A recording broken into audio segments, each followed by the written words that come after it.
સમસ્ત ગુજરાતના ઠાકોર સમાજની જય સદારામ, જય દ્વારકાધીશ। આજે આ બે દીકરીઓ ઠાકોર ખુશબીબેન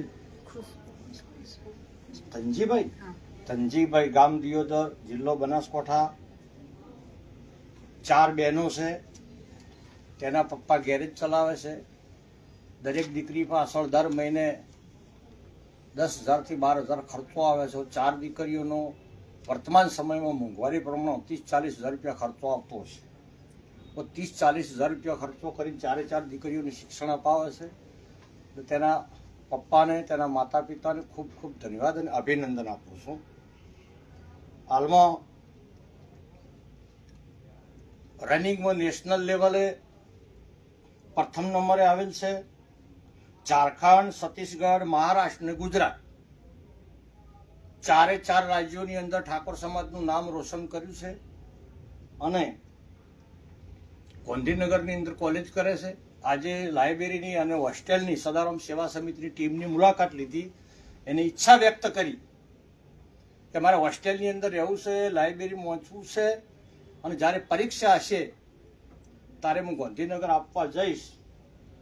તાત્કાલિક અમે આખી ટીમે એને સંમતિ આપી દીધી લાઇબ્રેરીમાં વાંચવા માટે, હોસ્ટેલમાં રહેવા માટે અને ભવિષ્યમાં એના શિક્ષણ લેવલમાં રમતગમત ક્ષેત્રે કે કલા ક્ષેત્રે કોઈ પણ જરૂરિયાત પડે તો સદારામ સેવા સમિતિ હંમેશા તેની સાથે છે।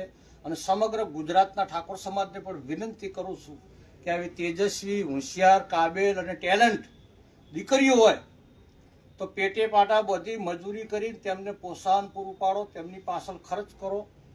દીકરાઓ કરતાં હાલ ગુજરાતમાં ઠાકોર સમાજની દીકરીઓ ખૂબ હોશિયાર છે, એટલે તેમને તેમનો પરિવાર અને સમાજને બળ પૂરું પાડવાની જરૂર છે। વર્તમાન સમયના તમામ અન્ય ખોટા ખર્ચા બંધ કરી શિક્ષણ પાછળ રકમ વાપરો, દીકરીઓને ભણાવો એવી વિનંતી કરું છું। આ બીજી દીકરી છે એ ઠાકોર પિંકીબેન ચંદનજી, ગામ સોપરા, તાલુકો સરસ્વતી, ખો રમતની અંદર 10 વાર નેશનલમાં રમી છે અને ઇન્ડિયામાં 2 વાર સ્ટેજ રનિંગમાં અને નેશનલમાં ખૂબ એની ઇનામ અને મેડલ મેળવા છે। એટલે સમાજમાં આવી દીકરીઓ જોઈને અમને ખૂબ આનંદ થયો, ખૂબ હરસ છે।